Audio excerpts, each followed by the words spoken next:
সে তারপর আরও বাইরে আরেক জায়গাতে পেলে একটা বিশেষ বিষয় হলো এখন এই পর্যন্ত বাইরের জায়গায় নারীদের ভোটারের সঙ্গে একটু বেশি, সেটা খুব এনকারেজিং। নারীরা ভোট দিতে যাচ্ছে, বাকিরা সবাই আসবে। অর্থাৎ সব মিলে আমি মনে করি অত্যন্ত একটা সুষ্ঠু নির্বাচন।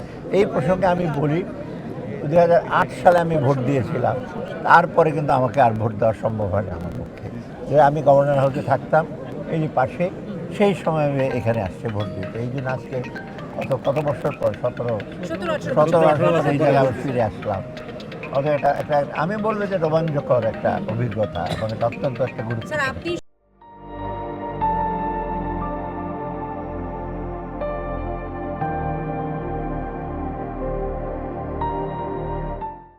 মানে সর্বজনপ্রিয় এক ধরনের মানুষ আমরা সবাই জানি।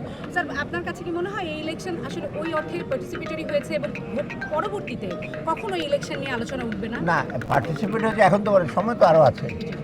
এখন যে আপনি ট্রেন্ড দেখছেন, স্যার, আমি মানুষের অংশগ্রহণের পাশাপাশি দলের অংশগ্রহণের কথা না, বলছি। দলের অংশগ্রহণের আরেকটা অন্য একটা ডাইমেনশন।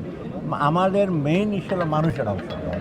পৃথিবীর অন্যান্য দেশে হয় দল মতের বিষয়ে মানুষরা, সে কোন দল কে করলো সেটা না। অর্থাৎ আমি মনে করি মানুষের যদি পার্টিসিপেশন হয় ওটাই সবচেয়ে বড় টেস্ট। বাকি কোন দল এসেছে কোন দল আসে নাই সেটা একটা অন্য একটা দিক। কিন্তু আমি মনে করি মানুষের যদি টার্ন আউট ভালো হয়, কারণ আসলে তো একটি ভোট একজন মানুষ, এটাই তো কাউন্ট করবে। অন্যখানে তো কোন দল করবে সেটা পরে কালেক্টিভ ইস্যুতে আসে।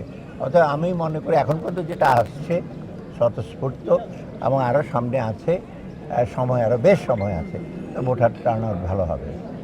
সরকার আর আপনারা একটু আপনারা একটু বাংলাদেশের সবাই একযোগে একটু কাজ করেন, আমাকে দ্রুত সামনে নিয়ে যাওয়ার দিন আসছে। আমরা যতদিন ছিলাম আমরা কিছুটা চেষ্টা করেছি, কিছুটা গ্যাপস আছে, একবারে 17 মাসে সব কিছু করা যায় না। তবে আমরা সদিচ্ছা নিয়ে করি, আশা করি আগামী যে সরকার আসুক তারা আমি দ্রুতটার প্রতি এমফেসিস দিচ্ছি। মোটামুটি 54 বছর অর্জন খারাপ হয়নি, চড়াই উত্তরায় পেরিয়ে, এবং এটা সম্মিলিত চেষ্টা, কোনো পার্টি কোনো বিশেষ দলের জন্য না। আমি ওদের দ্রুত আমাদের সামনে এগিয়ে নিয়ে যেতে হবে, সেটি সবচেয়ে বড় চ্যালেঞ্জ। Thank you.